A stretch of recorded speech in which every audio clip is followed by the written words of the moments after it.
This program contains dramatizations. Scenes are derived from original Dutch and English records. Set the mainsail! Cast off clothes and sheet home! The dawn of the 17th century. This could well be the long sought-after passage to the Orient. A race is on to find a northern trade route to Asia. Full blast, sir! Ice! These were not cold weather sailors. What do you expect when you sign up for an Arctic expedition? They're facing the most difficult psychological circumstances one could encounter. Explorer Henry Hudson's obsessive quest How dare you speak like this? leads to an unexpected discovery They had literally no idea where they were. Bloody savages! Get fire! that will change the course of history. The Conquest of the Northeast.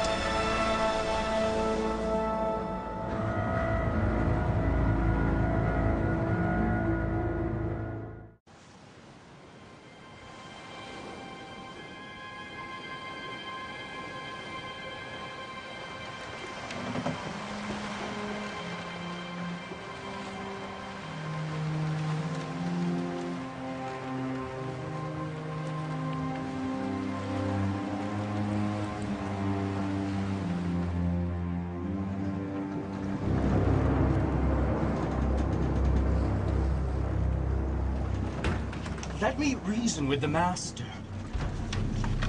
For your own sake, do not do this evil thing in front of God and man. I would rather be hanged at home than starved abroad. We've only 14 days of victuals left. We cannot wait.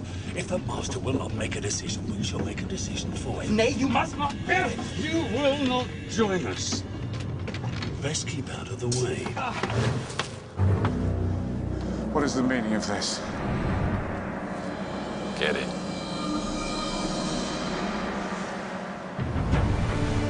The story begins 5 years earlier in 1607 Shape up for a course north by west. with English explorer Henry Hudson and his quest to find a northern sea passage to Asia. It is a story that will inadvertently lead to the conquest of the American Northeast. For over a century, Spain and Portugal have claimed all the wealth of the southern hemisphere for their own. The Spaniards have grown rich off of Aztec and Inca gold and silver from Mexico and Peru, while Portugal controls the southern trade route past Africa to India and the rest of Asia, home of spices, silk, and other valued trade goods. It was at least a 2-year round-trip journey, enormously hazardous, very costly. But it was worth it because what they got most importantly were spices, and spices of course didn't mean simply things to add zest to your food. It was preservative, it was medicine, and they were enormously valuable. There are huge profits to be made. France, England, and the new Dutch Republic are eager for a share of the market. And as the countries of Northern Europe began to engage in the spice trade, they realized that the voyage around the southern tip of Africa and across the Indian Ocean exposed them to confrontation directly with the Spanish and the Portuguese along the route. And what some people thought was, well, couldn't we sail a northern route, go along the north part of the landmass of Eurasia, or else to sail west? People were unclear at that time whether North America was part of Asia or not. The question will consume explorer Henry Hudson until the day he dies. April 1607. Hudson is chosen by a large English merchant company to lead what will be the first of 4 epic voyages in search of a northern sea route to the Spice Islands of the East Indies. Hudson is a sea captain of some renown, well-educated and obsessed with exploration. He is married to a feisty and self-reliant woman named Catherine and has 3 sons. The middle son, John, probably 14 in 1607, is listed as crew on 3 of Hudson's 4 voyages. A month later, Hudson, his son John, and a crew of 10 set sail from London in an 80-foot wooden ship, the Hopewell. His course is due north, over the North Pole. Now, if you look at a globe and position yourself in England, There are three logical, to their way of thinking, ways to do it. One was to go northeast, up around Scandinavia, north of Russia. The other was to go straight west across the Atlantic Ocean and to find a channel that went through the North American landmass. The third, which seems the zaniest to us, was to go straight north over the top of the world. And that was, in fact, a prevailing theory at the time. It is believed that the constant presence of the sun at the poles would keep the Arctic Sea free of ice.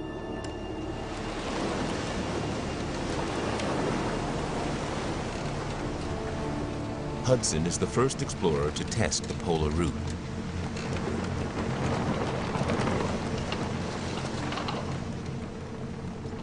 The 16th in the morning, above 80 degrees latitude.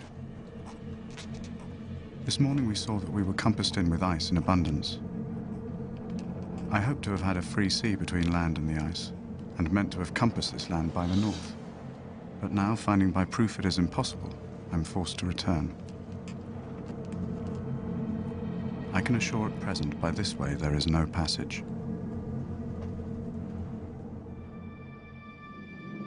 If you bring us no news of a passage, then did you bring back any fish? Furs? Did you make any profit at all for the company? I did not. But I did find a... Back in London, Hudson meets with his sponsors. Master Greenwell, sirs, if I may. It is clear there is no passage by way of the pole. But what of the northeast passage?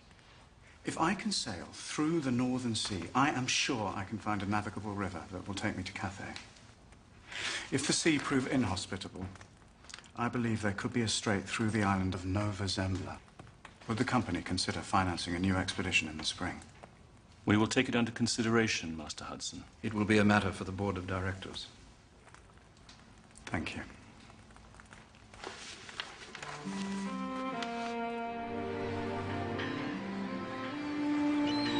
Spring, 1608. Master is on deck. Master Hudson, welcome aboard. Hudson is commissioned by the sponsors of his last trip to try a different route. This time to the northeast, and hopefully over Russia to the Orient. Hudson's first mate is a master seaman by the name of Robert Jewett, age 50. The man is educated and is skilled in celestial navigation.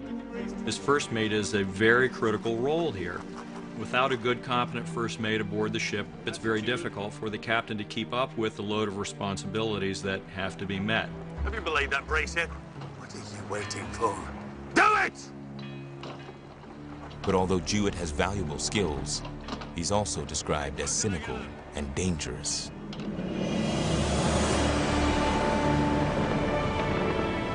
So they try Plan B, which is the northeast. They sail up over Scandinavia and north of Russia, and it is probably just as grueling as the last trip.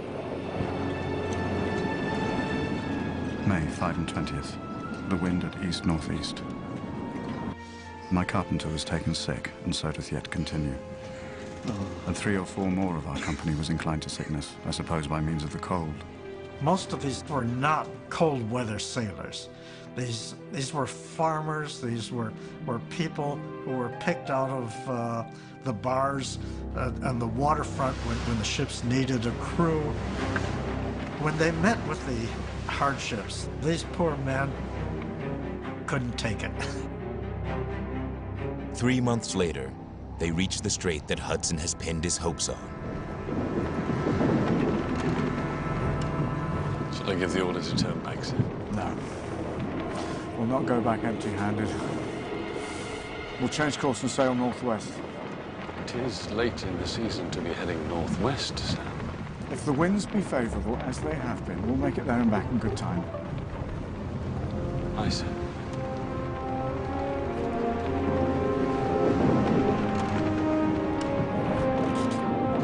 Shape up for a course north by west. Aye, sir. North by west.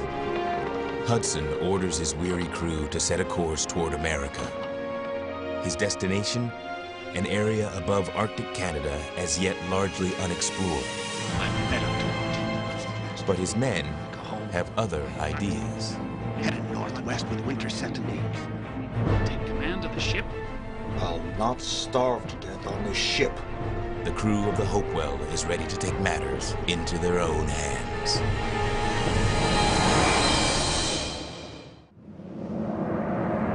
July 1608.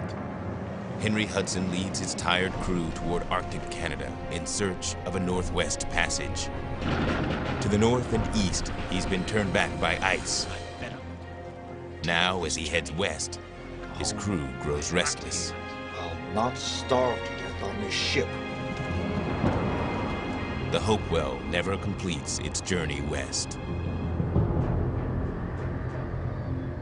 On August 26th, the ship docks in London. An entry from Hudson's logbook gives the only clue to their sudden return. I used all diligence to arrive at London, and therefore I now gave my crew a certificate under my hand of my free and willing return without persuasion or force by any one or more of them. He must have been persuaded, and who the culprit is, or the ringleader, we don't know, but we get the feeling that Jewett was always a troublemaker. Mutiny is punishable by death. There is no worse crime on a ship. It is very important that there be very strict discipline aboard a ship, and once you've lost control, then you're doomed. Hudson immediately seeks sponsorship for a new venture, but rumors of his detour to the west and of his crew's near mutiny have preceded him. I am persuaded there must be a passage to the northwest. Would the company consider financing a new expedition in the spring? I'm sorry, but we can sponsor no new ventures this year.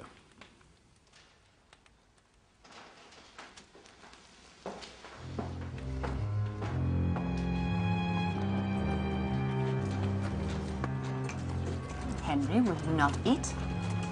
Henry? What is it? It's been weeks now. Can you not find another ship? Another company? Find other piloting work? I'll not be piloting a whaling ship, Kate, if that's what you're Did suggesting. I say that? Nay, Henry, but we cannot go on like this. You must find work. Father, Mother, we have a visitor. Master Van Meteren. May I have a moment of your time? I have a proposition for you. Master Van Meteren, I will leave you gentlemen. Come, John. Pray, take a seat. Thank you. Master Hudson, I speak in behalf of certain Dutch merchants who are desirous of aiding you in your ambition to find a northern sea passage to the Orient. I'm very interested, of course. We want an experienced pilot to help us find a passage above Russia and the islands of Nova Zembla. But the way is barred by huge ice floes. I know, I've seen it with my own eyes. Yes, we know of your travels. But our geographers are convinced that there must exist a passage that way. It is an opportunity, Master Hudson. Maybe too good to pass. Why don't you think on it?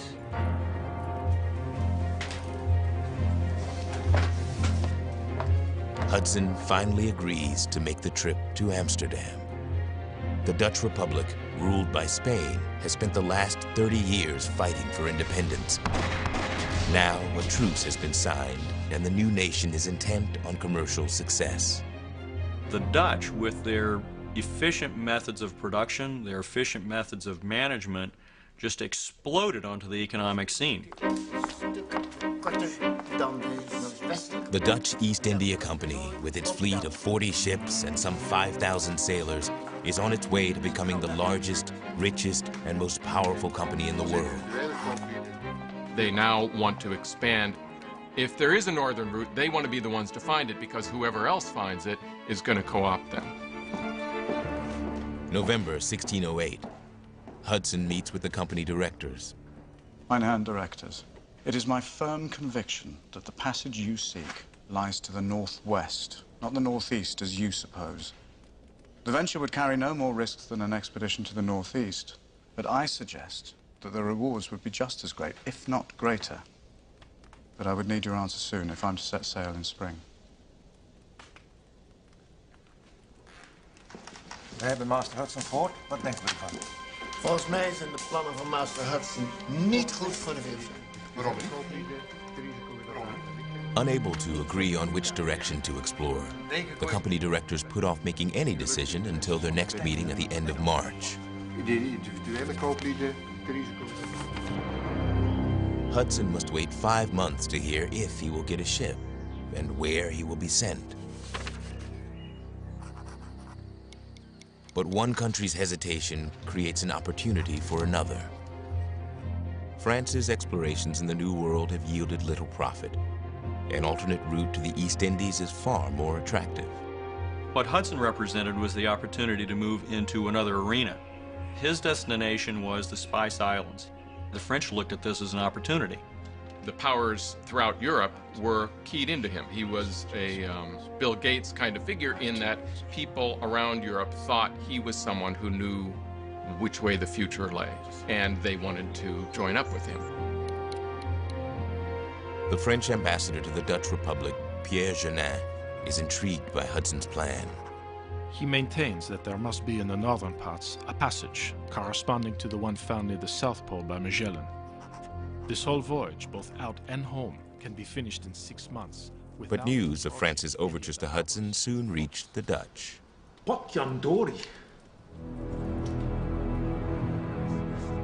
January 8th, 1609.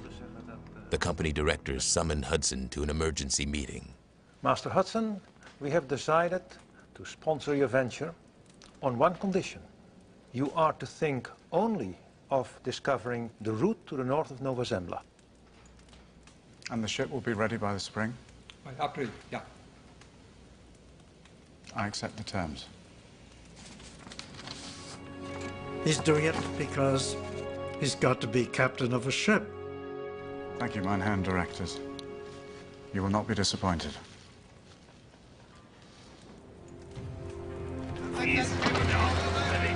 Hudson's ship is the newly constructed Half Moon.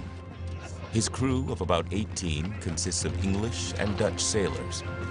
Hudson also hires back his old navigator, Jewett. If you're going to have a person aboard, better the devil you know than the devil you don't know. Get yourself down below and worm and parcel the ankle cable. Move it! Although Jewett is on board as a navigator, he is not hired as first mate.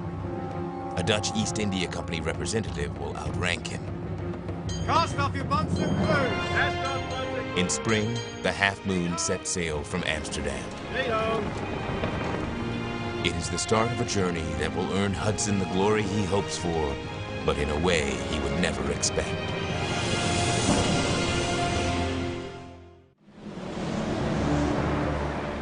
May 1609. Henry Hudson, now in the employ of the Dutch, sails along the northwestern coast of Russia, searching for a passage to Asia. On May 19th, the Half Moon enters an inlet of the Barents Sea, the White Sea. The cold is brutal. Hey, wat doen jullie hier? En wij zijn verdomme aan het werk. Drop you three-legged! Out on deck at work! Shovel! Up, I said!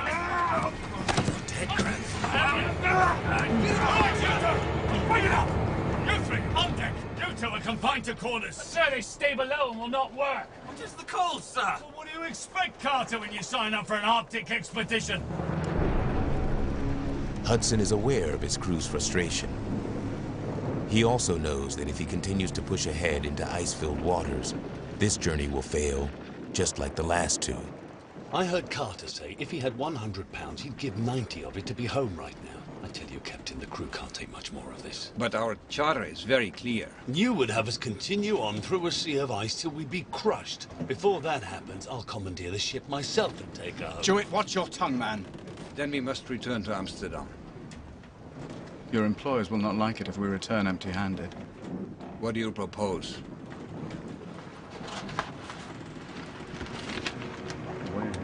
We're now focused on Plan C, really, which was the Northwest Passage. And there were two, there was sort of C1 and C2 in Henry Hudson's mind. One option was to go a northern route through Canada through what is now called Hudson Strait. It is an area that has never been fully explored. But Hudson rightly suspects that the crew won't stand for another Arctic voyage.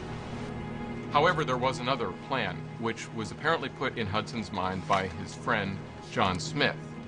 Americans know John Smith as a founder of the Jamestown colony, the Virginia colony. In the summer of 1608, John Smith sailed north of the English colony past the mouth of the Chesapeake Bay. In a letter to Hudson, he suggested that somewhere under 40 degrees latitude there was a sea that might lead into a Western Ocean. The way ahead does not look promising. Now we can either go home with nothing to show for our pains, or we continue our search elsewhere. I have two propositions.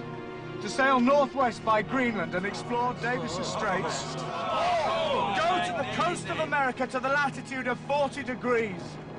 There is a sea leading into the Western Ocean to the north of the English there. Now this could well be the long sought-after passage to the Orient. Southwest of Virginia it is. Yes. Master Stewart, plot a new course. Aye, sir.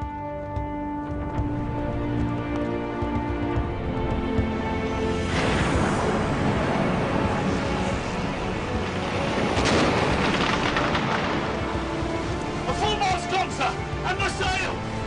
Ice!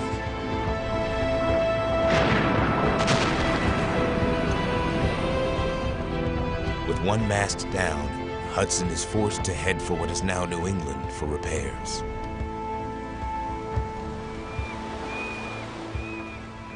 Er komt een boot aan! Er komt een boot aan! Boat? A boat, look, we're savages! The natives are members of the Micmac tribe, part of the Wabanaki Confederacy. They are familiar with Europeans. The Micmacs have been interacting with French fur traders in Canada since the early 1500s. They expect that he has copper kettles on board. They expect that he has steel knives, iron knives, hatchets. They expect that he has cloth on board. And they know that he is interested in furs. They want to trade. Let them come up alongside. Hudson and his men are as anxious to make a profit as the Micmacs. There is no reason for hostility. We dare not trust them.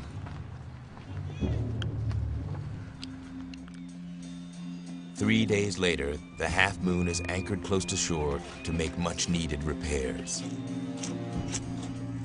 And then they began to notice that there were lobsters. They were so common that at low tide they could just walk along the beach and pick them up. Kelly, look at the size of it! Oh, but look at this one you got! The crew consumes 59 lobsters that night, a welcome change from moldy biscuits. But not all see the place as a paradise. July 24th. We kept a good watch for fear of being betrayed by the people. They saw native people as savages.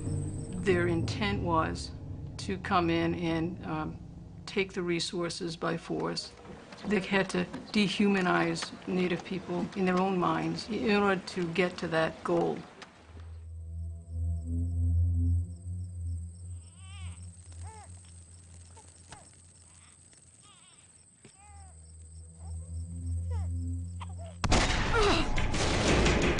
We drew the savages from their houses and robbed them, as they would have done to us.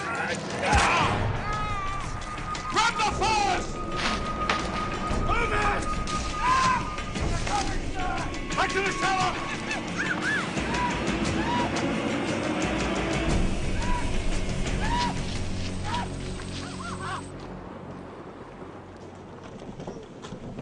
Captain, the savages are attacking. Mr. Coleman, all hands on deck. Weigh anchor, set sail.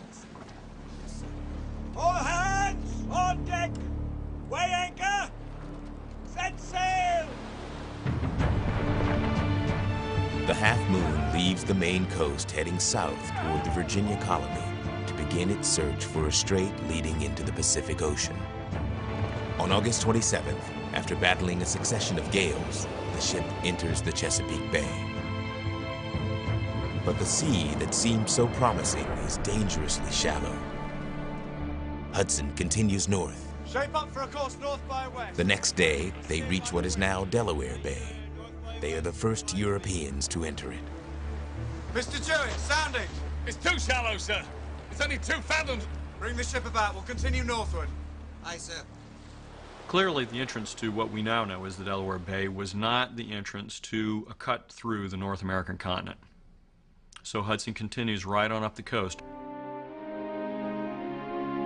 September 3rd, the Half Moon arrives at the entrance of what will later be called the Hudson River. So they round Sandy Hook and they enter this magnificent Colosseum-like harbor. And as far as Hudson hopes, the passage that will lead to Asia. A broad river with no end in sight. But where does it lead?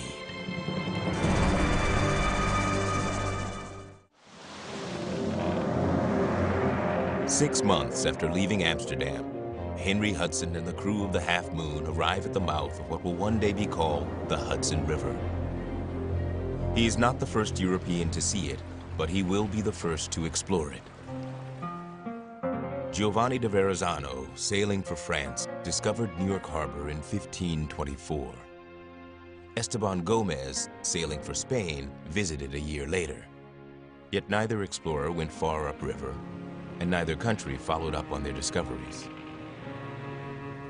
You have to try to imagine this little wooden vessel going up it past this true wilderness. They were incredibly vulnerable. What they hoped was that very soon they were going to pop out into the Sea of Japan. Today, the people of the country came around, seeming glad we had come. They are well dressed in loose deerskins and brought green tobacco, which they gave us in exchange for knives and beads. They desire clothes and are very civil. He met two specific Indian tribes, the Muncie Delaware downstream, and the Mohican, my own people, upstream. They were very, very similar. They were essentially a hunting, gathering, fishing, agricultural peoples. The Delaware have encountered Europeans before, hence their eagerness for European clothes and tools, and their caution. European explorers were out to make money. If they couldn't make a profit any other way, they weren't too proud to take Indian people as slaves and sell them back in Europe.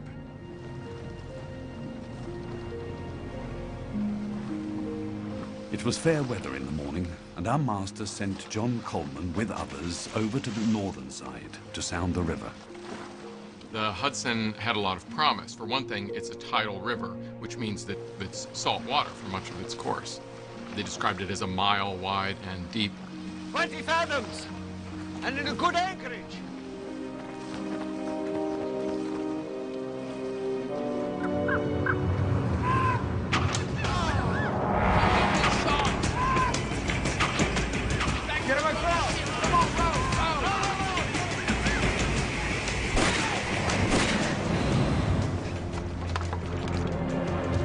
One of our men, John Coleman, was slain by an arrow shot in his throat, and two others were hurt. God have mercy on his soul. From here on, we shall keep steady watch.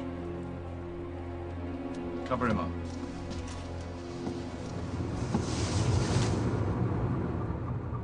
The crew remains vigilant as they continue their slow journey upriver.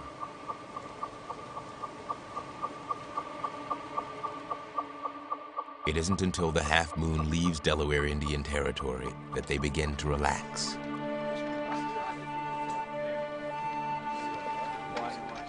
On September 21st, the Half Moon is anchored near present-day Albany, home to the Mohican people. The ship quickly draws a friendly crowd. The Mohican probably never had met with the Europeans before, although they undoubtedly knew about them and had heard of them. I want you to drink this. Hudson, suspicious, allows only the chiefs on board, then plies them with alcohol, hoping to expose any treachery. In the end, one of them became drunk. This was strange to them, and they didn't know what to make of it. Indian people did not have alcohol and were not familiar with it at all. And as far as I know, this is the earliest account on record of Europeans getting the Indians drunk.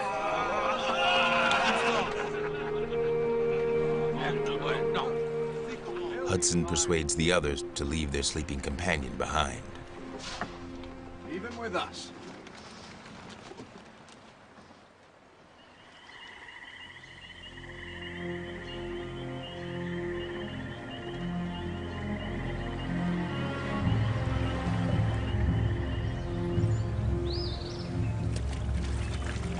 The people of the country did not come until noon. Fine, look! But when they came and saw the savage aboard our ship was well, they were glad.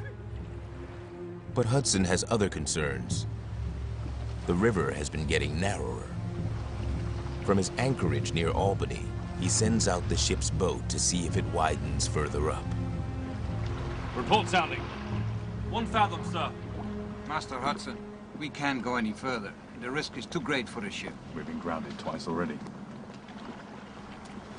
You're right. Let's weigh anchor and head home. Weigh anchor. 150 miles from the mouth of the river, Hudson is forced to admit defeat. The Half Moon has spent the week making its way south toward the Atlantic Ocean. Near present-day Peekskill, Hudson is back in Delaware Indian Territory.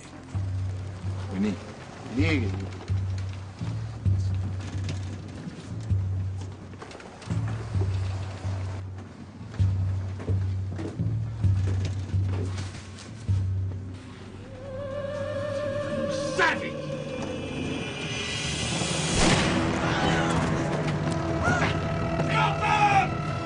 Leaving! Bloody savages! Don't just stand there! Give fire! What was that shot? I've got you, Captain. The savages have stolen my bandolier and my 2 shirts. The next day is spent in a running fight with natives bent on revenge. 2 canoes full of men came up behind our stern and shot at us with their bows and arrows. In return, we discharged 6 muskets and killed 2 or 3 of them. Get fire! There is nowhere to hide. The ship is an easy target.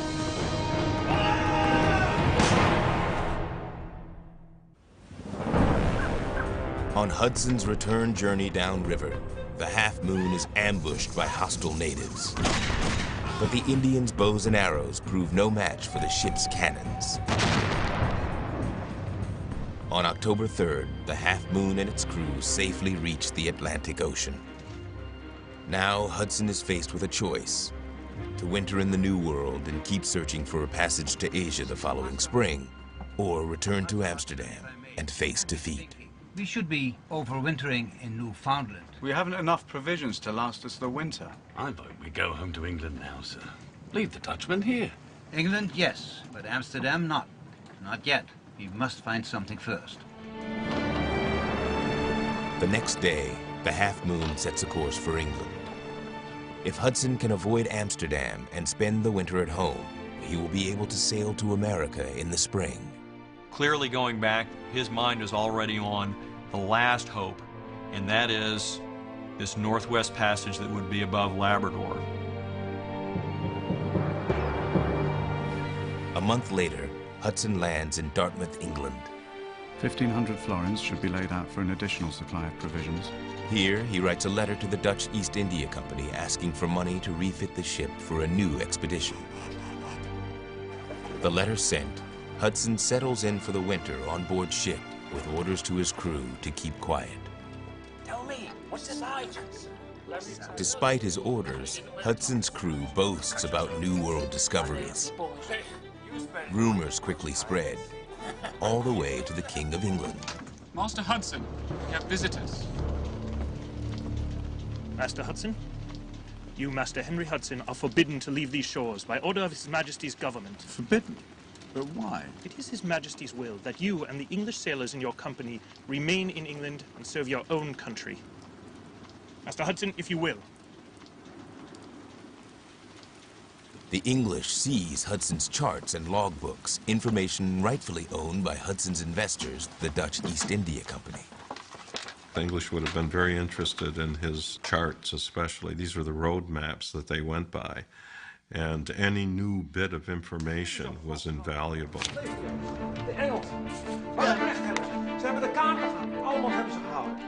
Unwilling to confront the English government directly, the Dutch make moves to regain their charts through espionage. Een overeenkomst is een overeenkomst. January 1610, Hudson is back in London under house arrest. Here he meets in secret with Van Meteren, the Dutch consul, to whom he passes copies of his priceless charts and logbooks. Van Meteren then publishes an account of Hudson's findings, and he does this as a way of signaling to the world, we, the Dutch, have found this land and we are laying claim to it. There is a water highway into the unexplored continent that is as fine... Van Meteren's account takes Amsterdam by storm. All thoughts of a shortcut to Asia are forgotten. And there are many skins and peltries, martens, foxes, and many other commodities. The possibility of a lucrative fur trade galvanizes the Dutch.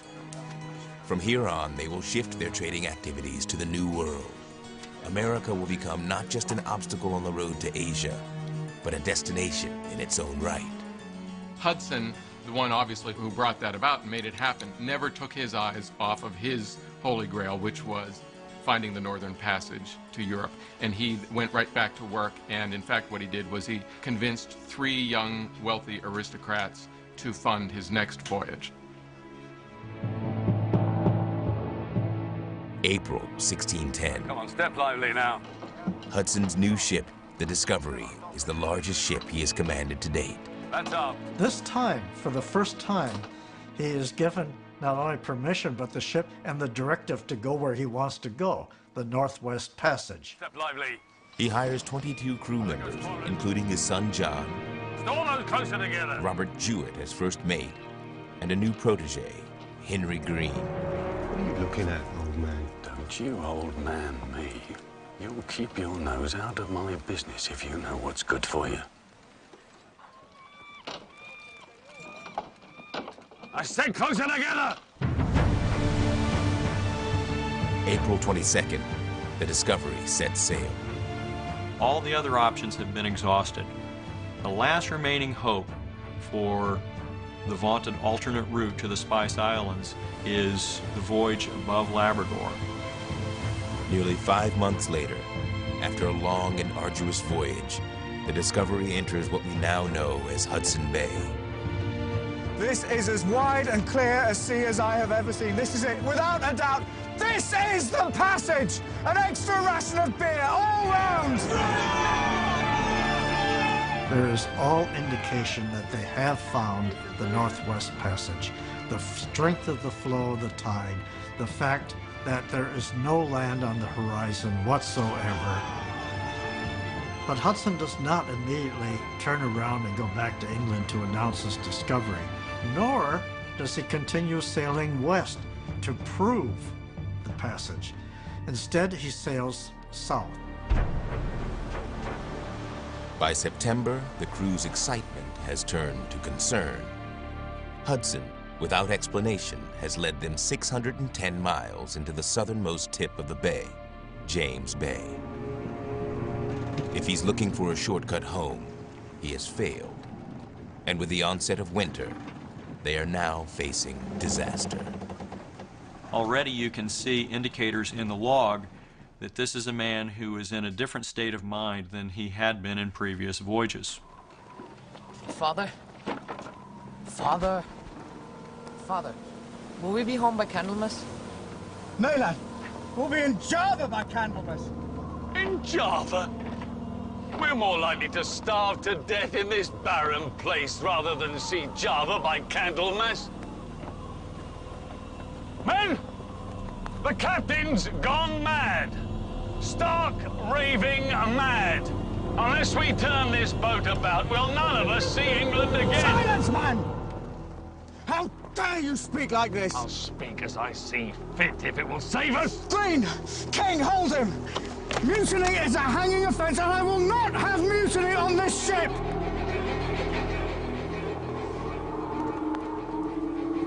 You will be punished, damn it! Violet! Aye, sir. You will take over Mr. Jewett's responsibilities. Jewett, you are no longer first mate. The devil take you, and all of you that follow this madman.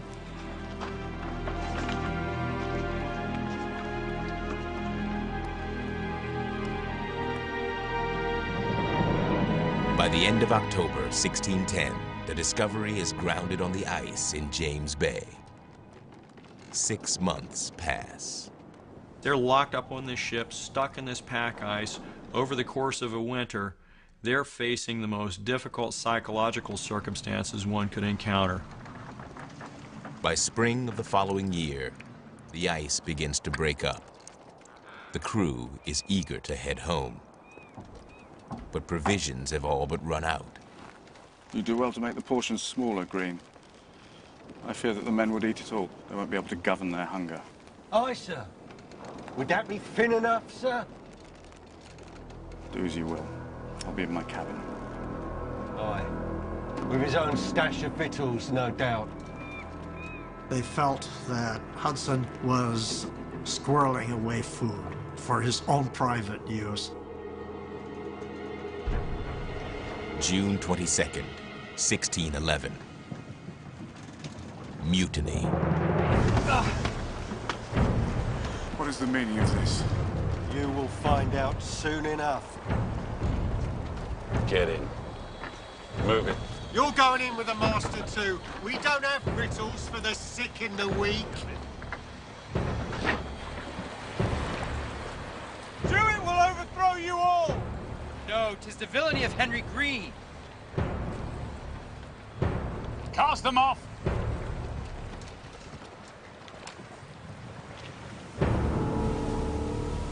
Hudson, his son, and the men who are too sick to survive a return voyage are cast adrift.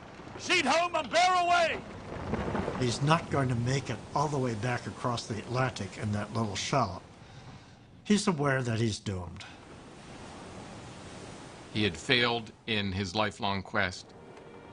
So it must have been an end of just pure emotional misery. Of the mutineers, few make it back alive. Green is killed by Eskimos on a foraging trip. Jewett starves to death. The Discovery reaches the coast of Ireland on September 6th.